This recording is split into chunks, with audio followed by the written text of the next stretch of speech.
আব্বা সারা জীবন এই অঞ্চল বাংলাদেশের জন্য মুক্তিযুদ্ধ সংগঠিত করেছেন। আমার আব্বা সারা জীবন মানুষের জন্য করেছেন, নগরকান্দার মানুষের জন্য করেছেন, সালতার মানুষের জন্য করেছেন, পুরো বাংলাদেশের মানুষের জন্য করে গেছেন, উনি মৃত্যুর আগ পর্যন্ত করে গেছেন। ওনার সন্তান হিসেবে আমার দায়িত্ব আপনাদের পাশে থাকা, আমি থাকবো ইনশাল্লাহ, আমৃত্যু পর্যন্ত আমি থাকবো, আমার দায়িত্ব এবং কর্তব্য সেটা পাশে থাকা।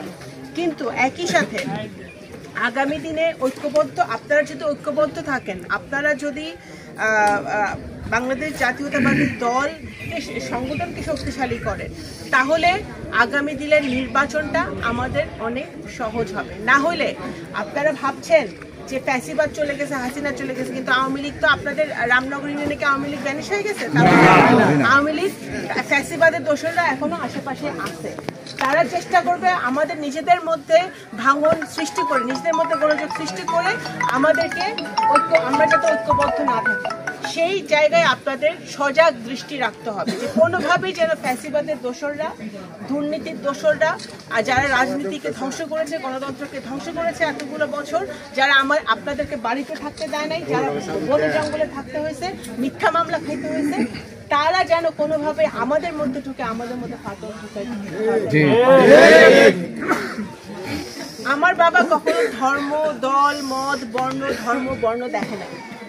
আমরা ধর্ম, বর্ণ নির্বিশেষে, হিন্দু, মুসলমান, বৌদ্ধ, খ্রিস্টান নির্বিশেষে কে কোনখান থেকে আসছে সেটা কখনো আমার বাপ জিগায় দেখে নাই। আমিও কখনো, আপনাদের 17 বছর বলতে পারবেন না যে শামাউবাইদের কাছে গেছেন, যে জিজ্ঞাসা যে ভাই আপনি আপনার ধর্ম কি, আপনি কোন দল করেন। আমি যদি আমাকে আল্লাহ যতটুকু তৌফিক দিতে আমি করার চেষ্টা করছি মানুষের জন্য। কিন্তু এখন আপনাদের সময় আসতেছে ঐক্যবদ্ধ হয়ে সামনের দিকে আগানো।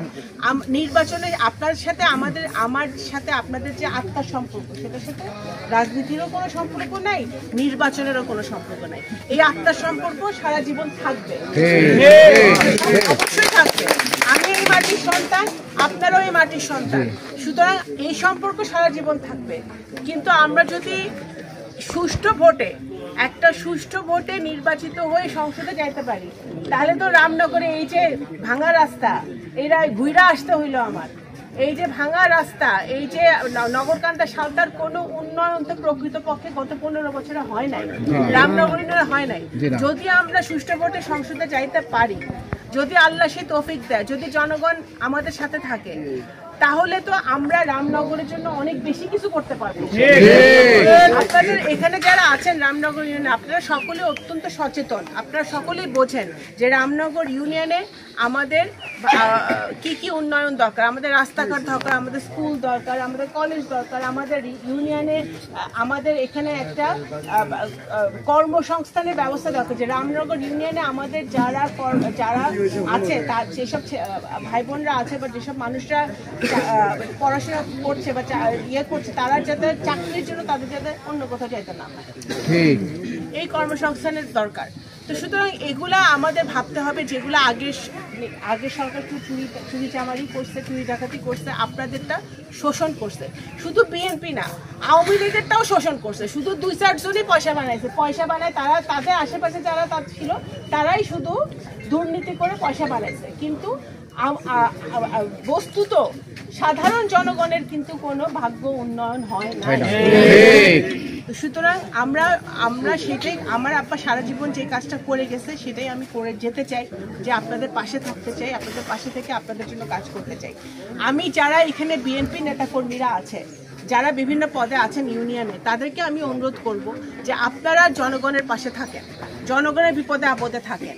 এই জুলুম, এই যে বিভিন্ন সময়ে আমার কানে কথা আসে যে এই দখলবাজি, টেন্ডারবাজি, এগুলোর মধ্যে যদি বিএনপি কেউ নেতাকর্মী জড়ায়, সেগুলোর দায়িত্ব আমিও নিব না, দলও নিবে না। কারণ দলের এই 15 বছরের যেই আপনার যে ত্যাগ, যে তিতিক্ষা, এগুলা 2-1টা পথভ্রষ্ট নেতা বা কর্মীর জন্য সেই দল সে দায় নিবে না।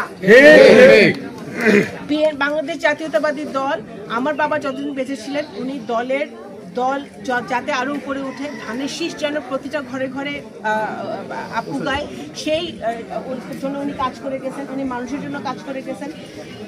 দেশনেত্রী বেগম খালেদা জিয়া সারা জীবন উনি শেখ হাসিনার প্রতিহিংসার কারণে 6 বছরের জেল খাটতে হয়েছে বিনা দোষে একটা মিথ্যা মামলায়। জনাব তারেক রহমান উনি সারা দেশের জন্য কাজ করে যাচ্ছেন। উনি বাংলাদেশ, আগামী নতুন বাংলাদেশ কিভাবে আমরা এগিয়ে যাব, কিভাবে উন্নয়ন হবে, শিক্ষা, স্বাস্থ্য, বাসস্থান সব কিছু নিয়ে উনি কাজ করে যাচ্ছেন। আর নতুন আমাদের বেকার, উনি ইতিমধ্যে 180 দিনের কর্মসূচি উনি ঘোষণা করেছেন যে 1 কোটি বেকারকে উনি চাকরি দিবেন। এই যে বিএনপি যে কর্মসূচি, এই কর্মসূচি তো রামনগর ইউনিয়ন, নগরকান্দা শালপাতিটার বাইরে না।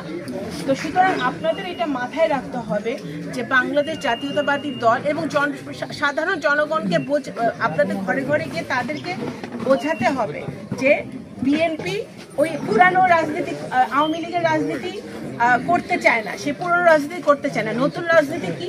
নতুন রাজনীতি হচ্ছে সেবার রাজনীতি, ভালোবাসার রাজনীতি, মানুষের জন্য করার রাজনীতি, উন্নয়নের রাজনীতি এবং প্রতিহিংসার রাজনীতি বাদ দিয়ে কিভাবে জনগণের সেবা করা যায়, জনগণের উন্নয়ন করা যায়, সেই রাজনীতিটাই আমাদের করতে হবে। সেই ভাগ্য উন্নয়নটাই বস্তুত অর্থে মানুষের ভাগ্য উন্নয়ন যদি করতে হয় তাহলে আমাদের জনগণের পাশে থাকতে হবে, এর কোনো বিকল্প নেই।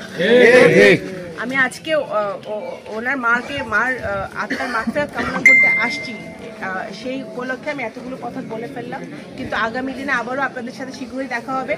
আপনারা ইউনিয়নের প্রত্যেকটা ওয়ার্ডের নেতাকর্মীরা ঐক্যবদ্ধ থাকেন, সংগঠনকে শক্তিশালী করেন এবং সকল প্রকার আগামীকাল, এখন আওয়ামী লীগ নাই, আওয়ামী লীগও লুকায় পলায় আছে, অন্যান্য বিভিন্ন দলও আসবে এখানে বিভিন্ন। For more updates, follow us on Facebook, subscribe our YouTube channel, get the latest update on www.daily-sun.com.